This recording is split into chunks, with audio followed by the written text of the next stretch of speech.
Pendaratan perdana pesawat jenis Twin Otter milik maskapai Aviastar pada 11 Maret 2014 menandakan mulai beroperasinya Bandara Sumarong, Kabupaten Mamasa, Sulawesi Barat.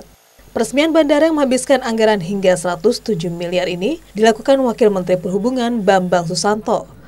Untuk penerbangan perdana sudah 3 pesawat yang memastikan akan membuka rute Makassar-Mamasa, masing-masing 2 maskapai Aviastar, serta 1 pesawat jenis Caravan milik Bosowa Group. Kita membuka isolasi satu daerah dulu, meningkatkan aksesibilitas. Tentu dengan peningkatan aksesibilitas biasanya akan terjadi peningkatan ekonomi. Nah, seiring dengan peningkatan ekonomi nanti kita perpanjang secara bertahap agar ekonominya juga sesuai dengan fasilitas infrastruktur.